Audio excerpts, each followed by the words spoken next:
ಊರಿನ ಮುಖಂಡರು, ಊರಿನ ಮುಖ್ಯಸ್ಥರು, ನಾನು ನಿಮ್ಮ ನೆಚ್ಚಿನ ಮಂಜುನಾಥ್ ಮಾತಾಡ್ತಾ ಇರೋದು. ಸೊ ಇವತ್ತು ಗಂಗಮ್ಮ ದೇವಿ ಟೆಂಪಲಲ್ಲಿ ಜಾತ್ರಾ ಮಹೋತ್ಸವ ಸ್ಟಾರ್ಟ್ ಆಗಿ 3ನೇ ದಿನ. ಸೊ ಇವತ್ತು ಕೊನೆ ದಿನ.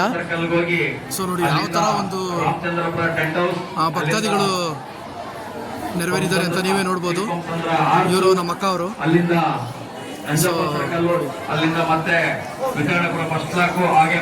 ಸೊ ಫುಲ್ಲು ದರ್ಶನಕ್ಕೆ ಫುಲ್ಲು ರಶ್ ಆಗಿದೆ. ಜನಗಳು ತುಂಬ ಚೆನ್ನಾಗಿ ಪಾರ್ಟಿಸಿಪೇಟ್ ಮಾಡಿದ್ದಾರೆ.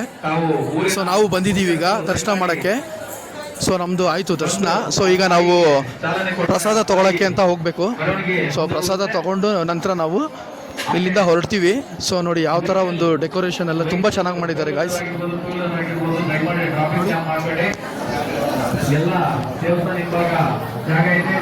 ಸೊ ಇಲ್ಲೆಲ್ಲ ದೇವ್ರನ್ನ ಕೂಡಿಸಿ ತುಂಬ ಚೆನ್ನಾಗಿ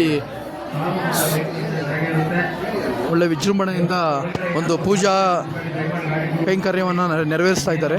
ಸೊ ನೋಡಿ ನೋಡೋದಕ್ಕೆ ಎರಡು ಕಣ್ಣು ಸಾಲದು ಅಷ್ಟು ಚೆನ್ನಾಗಿ ಎಲ್ಲ ಡೆಕೋರೇಟ್ ಮಾಡಿದ್ದಾರೆ. ಸೊ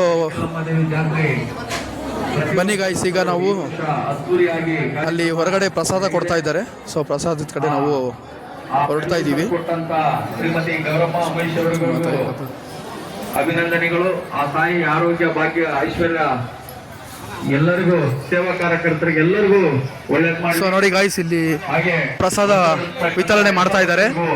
ಆ ತಾಯಿ ಆರೋಗ್ಯ, ಭಾಗ್ಯ, ಐಶ್ವರ್ಯ ಎಲ್ಲ ಕೊಟ್ಟು ಪ್ರತಿ ವರ್ಷನೂ ಇದೇ ತರ ಮಹೋತ್ಸವ ನಡೆಯುತ್ತೆ. ಪಲಾವು, ಮೊಸರನ್ನ ಎಲ್ಲ ಕೊಡ್ತಾ ಇದ್ದಾರೆ. 600 ವರ್ಷದ ಇತಿಹಾಸದ ದೇವಸ್ಥಾನ. ಈ ದೇವಸ್ಥಾನದ ಇತಿಹಾಸ 600 ವರ್ಷ ಇದೆ.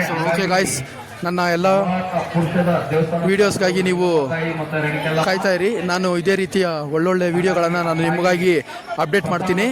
ಸೊ ನನ್ನ ಎಲ್ಲ ವಿಡಿಯೋಗಳು ನಿಮಗೆ ಮೆಚ್ಚುಗೆ ಆದರೆ ದಯವಿಟ್ಟು ಲೈಕ್, ಶೇರ್, ಸಬ್ಸ್ಕ್ರೈಬ್ ಮಾಡೋದನ್ನು ಮರಿಬೇಡಿ. ಧನ್ಯವಾದಗಳು. ಶುಭ ದಿನ.